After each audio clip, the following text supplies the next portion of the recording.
I don't know who you are, but if you are looking for reason, I can tell you there is none here. But what is a very particular set of skills acquired over a very long career of being psychotic. To further elaborate, the character known as Mikami is the primary antagonist of the Chainsaw Man series Part 1,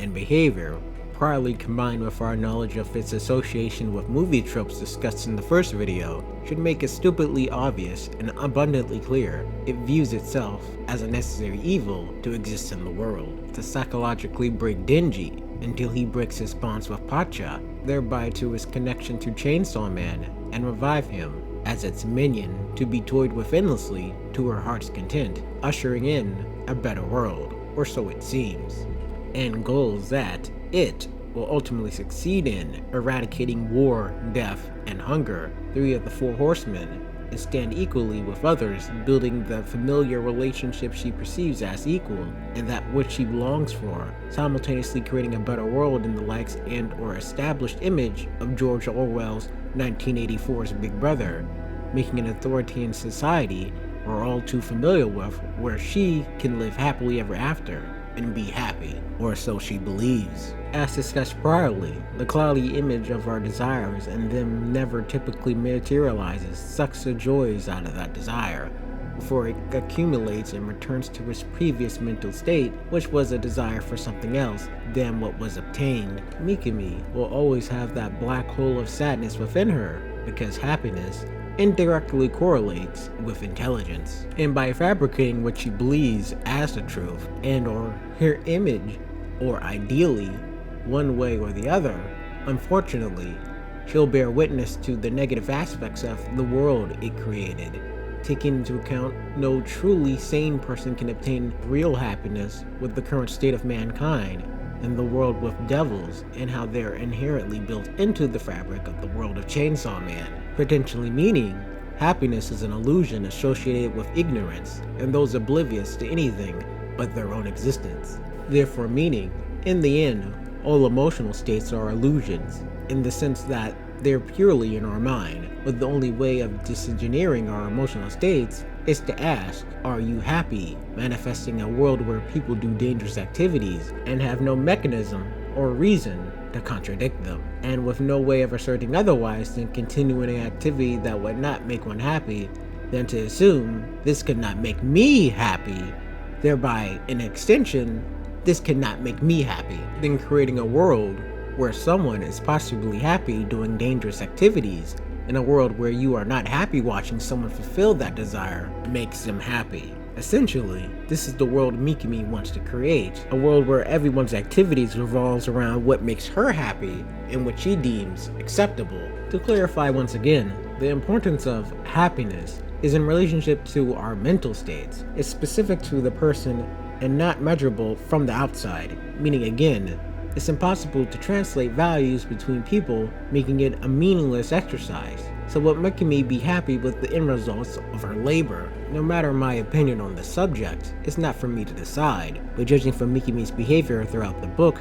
the answer is no, considering she's not a character, happy living amongst imperfections, and considering her power as a domination devil is meaningless without anything to exert this power upon. She feels obliged to use it as necessary until the world operates like an extension of her body, with ideas she deems acceptable and forged from her mind, meaning whatever opposes her will is basically an enemy of all existence, and that enemy is Denji and his loftier ideals that put his intelligence alongside a bird's. Rewinding to Hemospira, a book not about Mikami, but a book with a protagonist with similar goals to Mikami. Hime and her compatriots and detractors kill instinctively because they like it, and they pervert their own teachings because they can't help but unleash and showcase the power they have in hopes of attaining a power higher than they already have. For example, the Ice Queen in Hemospira may say she wants massive social reform, but the ultra-feminist in her that rose from power from a zombie bee to subjugate men and brainwash the masses of females couldn't help revealing her shadow cabal, which pulls the strings on the world like a marionette to quote-unquote enhance the female experience, end quote, in her own twisted and perverse image, displaying truly how evil she is and how she likes it, having her penultimate goal being similar to Makima in spearheading world domination, transferring the world into her own personal sex dungeon, an authoritarian society where she can do whatever she wants, when she wants, but also transforming the world into something that's more tolerable from her point of view, with characters having Jason Bourne-like combat skills, and the leader, the Ice Queen of Hemosphera, behaving like Charles Manson, a legit cult leader, an idealistic outlaw, charismatic, and deranged manipulator. Now, it's slightly possible that both Makima and the Ice Queen are trapped between changing times, or that both characters never really changed, only wearing masks to wear when the situation got desperate, driving them to villainy, meaning their silver tongue, once used to convince and manipulate the masses, became a fist to force their viewpoint into making logical sense, only keeping those brainwashed or deluded enough, surrounding themselves with sociopaths and or psychopaths, telling them what they always wanted to hear, that they were right, and for them to tear down the society around them for their selfish desires and viewpoint was righteous, and them having removed the people and the piece-by-piece society built in error by the people and replacing it with their own, a society so ethereal and malleable it'll crumble long-term with whatever faith that they have amassed. And in so realizing they'll never bring forth the society they've envisioned, they've begun putting into action plans that trigger the beginning of the end, when they've become too angered by the terrible situations they find themselves in, and in lieu of what they've done to get where they've been and are, causing as much mayhem and misery as they can, dealing blows to the entities they believe are responsible for the ruination of the world and the ruination of their lives. So they make plans to blow it all up, ending in either suicide or the world being a shell of its former self. Because in the end, these are both characters that believed that they fought long and hard enough, they both could reverse the changes that were occurring in society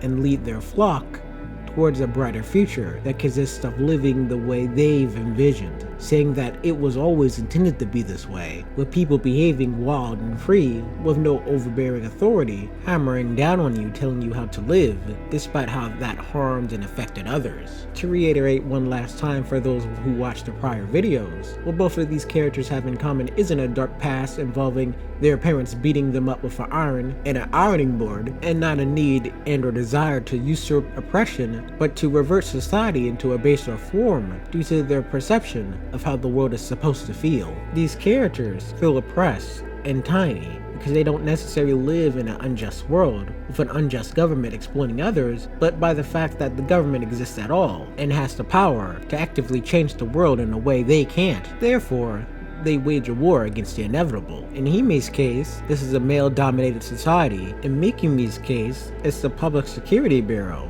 considering she's their pet, and all she really wanted was to build a familiar relationship and bonds with those she can perceive as evil. Meaning she wanted to revert the world to something baser and stop evolution, warping its ideas, changing its philosophies, all for creating a more anarchic status quo, where she could temporarily freeze time and stand still in pursuit of an ideal world that was always doomed to fail, a world akin to hell. So being unable to sit idly by and watch the world and its people become more and more of what she hated, she ultimately sought to change it and create as much misery and pain as she could, never wanting it to end, achieving her dream of not only everlasting freedom where she could be equal to others, but a world so enraptured in her own image and influence, she was never really gone, having the ultimate form of control, cherry-picking what society is allowed to think and what ideas they are allowed to believe in, without any longer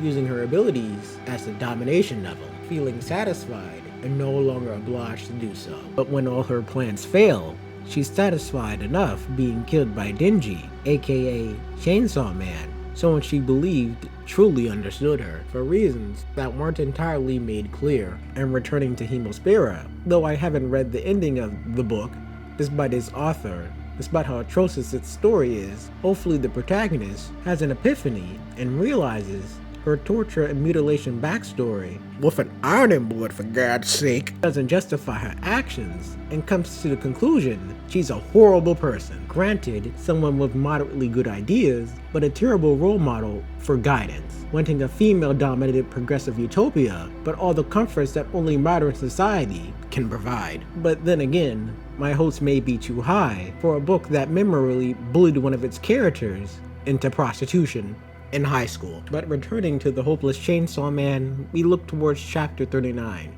a homage to his prior book Fire Punch, a book that I absolutely loathe, and its Star Wars inspired revolutionary genocide that sounds just as stupid as saying it is, and the possible movie connections it has, I'm not certain. However, what I do know is, in this chapter of the Mad Chainsaw Man, Denji and Mikami go on a date. Yes, Denji, the similarly IQ'd pigeon boy, is going on an all-day marathon movie date despite questioning his humanity from the chapter prior and the terrible tragedy and adversity he's been facing thus far because, fuck it, God feel good sometimes. he doesn't need a reason. He just needs to feel good, damn it. And a date with the supposed love of his life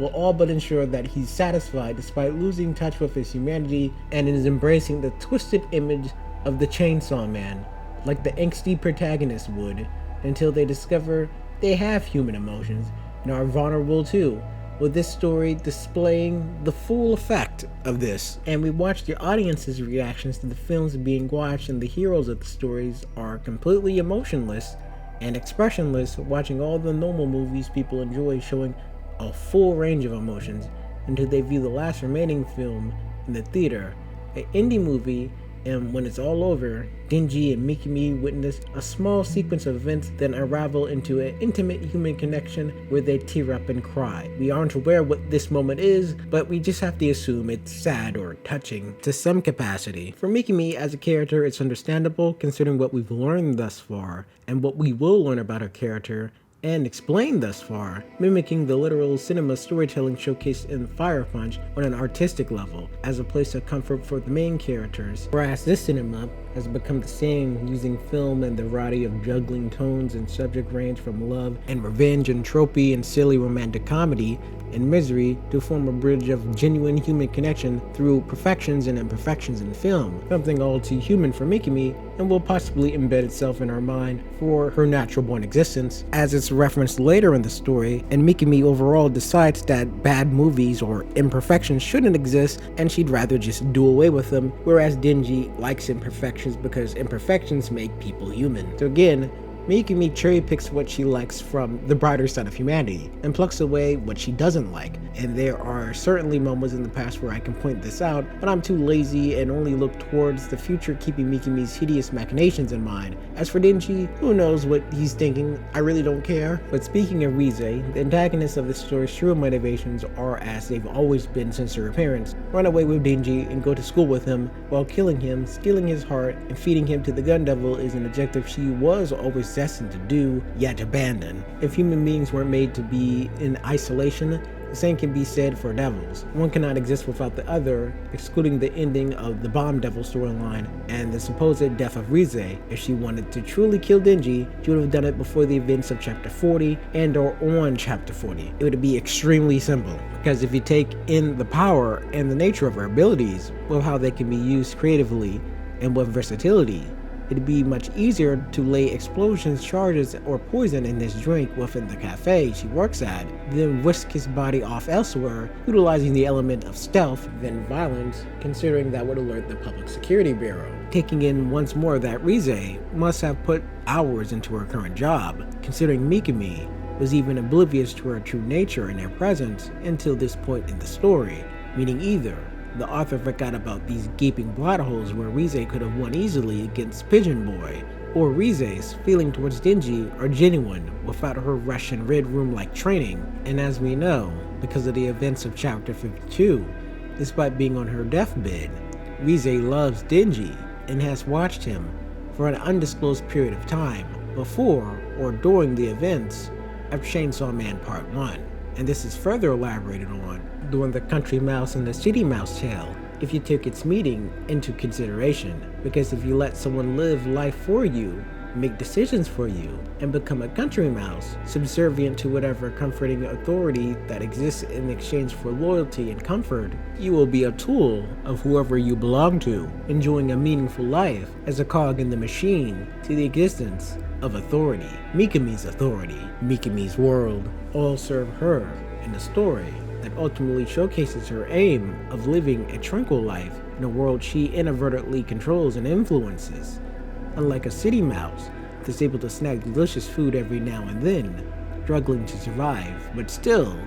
has unparalleled freedom to do what he or she wants without compromising who they are, like the country mouse that has forgoed risk in exchange for security of being a country mouse. As is explained in chapter 52, being the country mouse is once again, as I explained, being Mikami's plaything and toy, of her enjoying the pain and suffering everyone else lives in, and Mikami heroically carrying everyone else from the dirt, being the very seed of discontent everyone is perpetually fighting against without knowing, to ascend to whatever pedestal she envisions everyone should be on. In looser terms, this story is about accepting risk in life, and that life is fragile. But at the end of the day, nobody should be a country mouse because it's not an illusion, it's a lie. And the 1984 Big Brother inspired world Mikami is trying to create is stupid and is physically and emotionally not possible to exist in a world where you can do whatever X says and live comfortably. There's always free will. People like the Joker, for example, and a series of goals and objectives for yourself isn't bad, but to never surround your life or compromise your existence for someone else's. It's why Rize is a kind and gentle woman who has a crush on Denji. It's why Rize takes him to school and teaches him how to swim and do math because she loves him. It's the same reason why she almost killed the Russian assassin with her usual MO of singing the nursery rhyme than doing it outright, and why, like Denji, she's become increasingly infatuated with his charm and demeanor. That is something she can control, like the Russian government's Friends and Super Soldier program, but someone that she can emotionally love without expecting betrayal, without a heartfelt "I'm sorry." Denji is sincere and heartfelt with Rize until he rejects her, and she ultimately becomes manipulative and brutal, killing without mercy, leading to the slaughter of the devil hunters and police for the sake of political power in the form of the gun devil and the Russian government. Ultimately, Rize loves Denji. It's why they make amends despite Rize being a psychotic super soldier, and them, Denji and Rize, planning to run away together, until Mikami appears at the nick of time to ruin it all. Despite being a self-proclaimed country mouse like Rize, stated operating for the Russians, in the end, she was always a city mouse, willing to do whatever it takes for someone she loves and has been watching for a long time, unlike Mikami,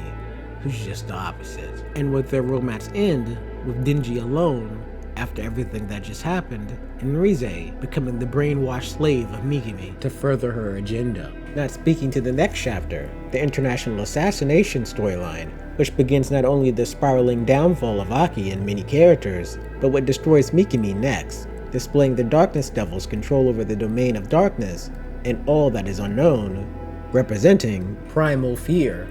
in a banal, limitational space that is, to our knowledge, hell, metaphysically manipulating the pages of the book to his own twisted image, being a force of nature, power, and evil dreamt of but not attained, but used and acquired temporarily for the USSR. To explain further, the USSR's enhanced Santa Claus, a quasi-pseudo-godlike being able to control several different bodies via the Doll Devil, becoming a revered international killer, with the only price being almost everyone being his meat puppet, in exchange for killing Mikami for reasons that are unexplained, and a secondary objective to create perfect human beings, known as dolls, which it controls, to an unknown goal. Ultimately, Quenexian fiends are unfortunately deep-dicked throughout this story, but simultaneously remains as its crowning jewel. But naturally, there are two sides to this coin. At the start, we enter Denji's dream, which is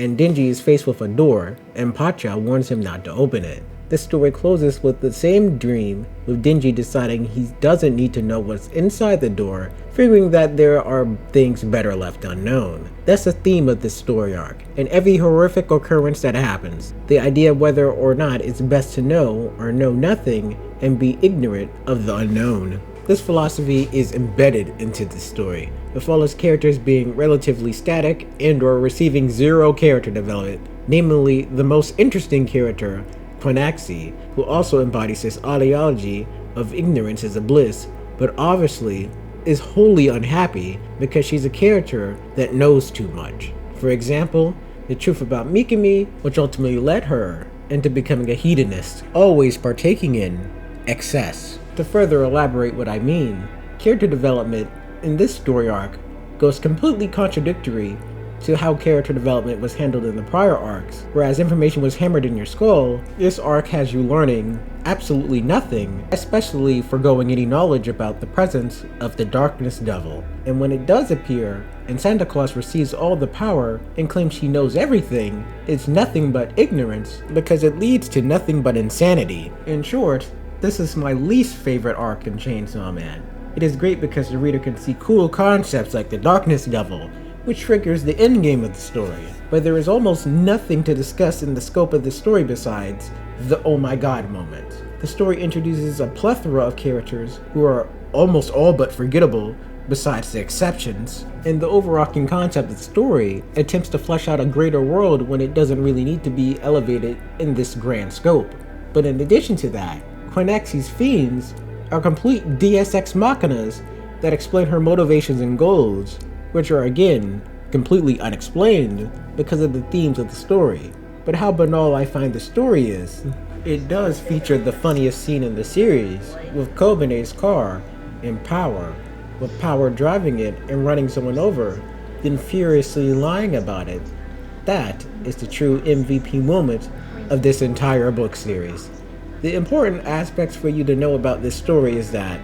the main cast of characters get completely hammered by the Darkness Devil when they travel to Hell. Quinaxi gets killed by Makima at the end, and because of everyone's encounter with the Darkness Devil, everyone is kind of PTSD riddled. Anyway, Gun Devil arc time! Showcasing the aftermath of the International Assassins arc, where several different assassins from across the globe fight to decide who gets to kill Denji, but simultaneously attempt to kill him to attain the Chainsaw Devil's heart, in a maddening battle royale, and a trip to hell and an encounter with the face of evil, ending in the main antagonist being Halloweened out of the narrative, and a mind-shaking deus ex machina that sees Denji and friends ultimately winning despite losing their pride, limbs, and humanity. The overall lasting impact of the prior story was tremendous, to the point that it was as traumatizing as seeing that scene from Scanners when that guy's head explodes, showcasing a story where all the characters that we love, and sometimes hate a little bit, are grotesquely contorted into the panels of the story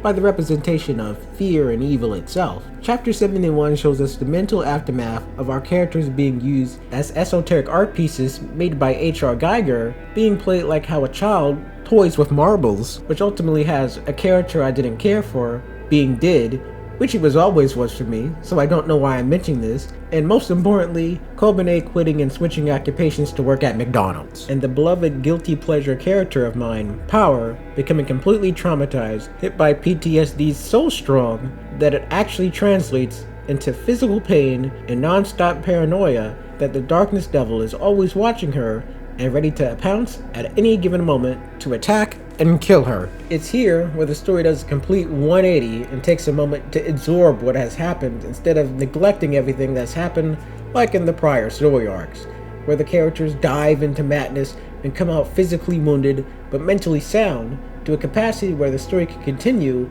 acceptably. But again, here, our bird-brained hero is forced to care for the mentally unstable companion and comfort her, even if she makes his life a living hell to do so, showcasing the level of empathy that is a step above from the superficial, erotic-bending emotions displayed priorly in the series. This is authentic. It's genuine. Denji even surrenders his own happiness for the sake of his friend. He's a good person, with the intelligence of a bird, or more so a dog.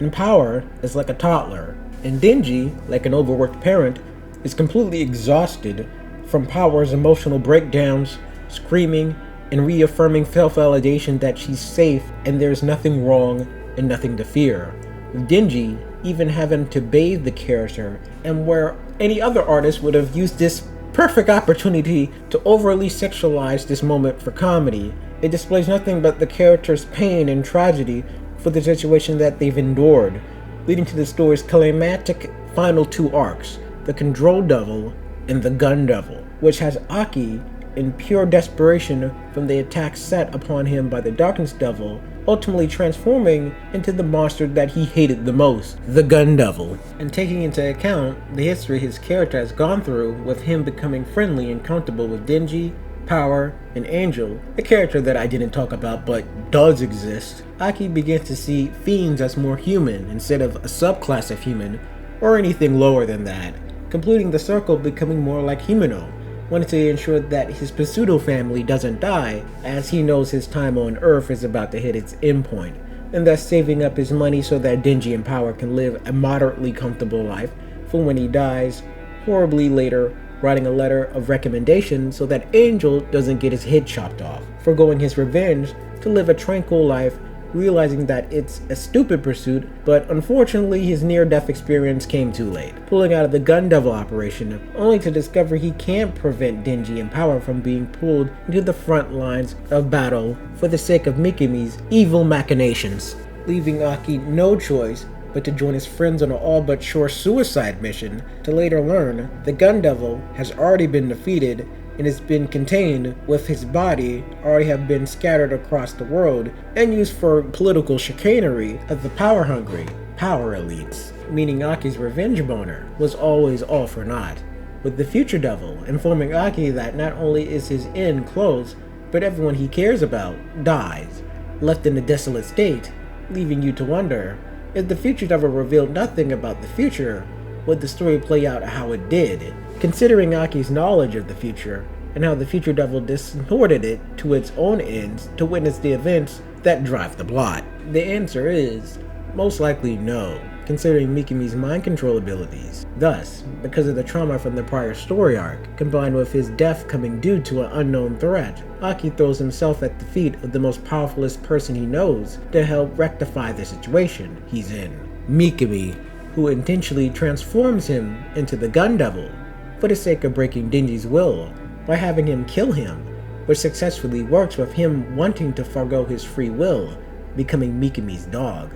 but also revealing the prior antagonists of the story, like Kintaro Man and Rize, have become Mikimi's literal transformer, hybrid, half-human, half-dog, monster attack dogs that jump at her beck and call, with the final nail in the coffin being Mikimi murdering Power in front of Denji in cold blood, telling him he killed his own father, allowing her to sink her teeth into him and control him via mind control,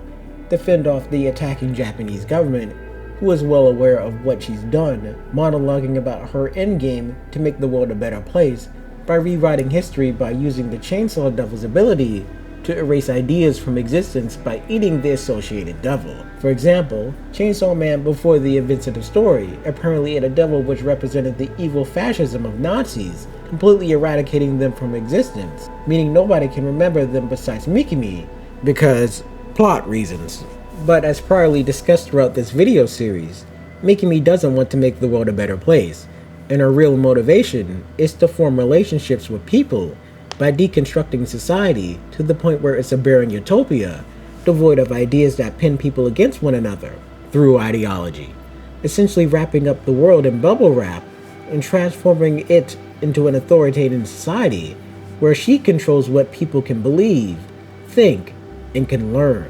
so she can make friends, because as the Control Devil, also known as the Domination Devil, having the personality of a BDSM porn star can only make you so many friends. Isn't that fucked up? This story happened because a demon wanted to have friends, but because having a normal, stable relationship with someone is against its nature, it has resorted to distorting reality in the world to its own image to be able to placate itself and the people around it. But it doesn't stop there.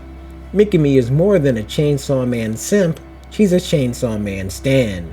being head over heels in love with the hero of hell to the point where she doesn't mind if he kills her, and her plan to reshape the world horrifically fails. Which it does, because she ignored the only person who had genuine feelings for her, Denji, who in an insane plan to kill Mikami, uses a construct of Pochita, the Chainsaw Man dog's heart, made from Power's blood manipulation powers he obtained from Chapter 71, when he sucked her blood, to distract Mikami with a fake Chainsaw Man dog and stab her in the heart, ripping and tearing her body apart with a chainsaw. Concluding the public security story arc of Chainsaw Man, with Denji finally getting to eat Mikami, which is kinda like sex in a way. But to conclude this video series, what was Chainsaw Man truly about?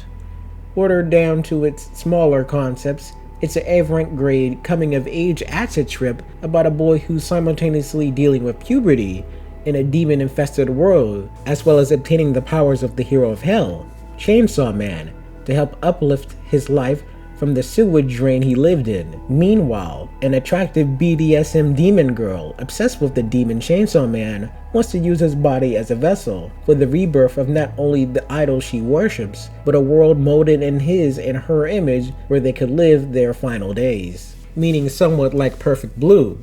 the narrative of this book is about a deranged fangirl, and the horror show she orchestrates to the person she claims to idolize and love for the sake of remaining by their side.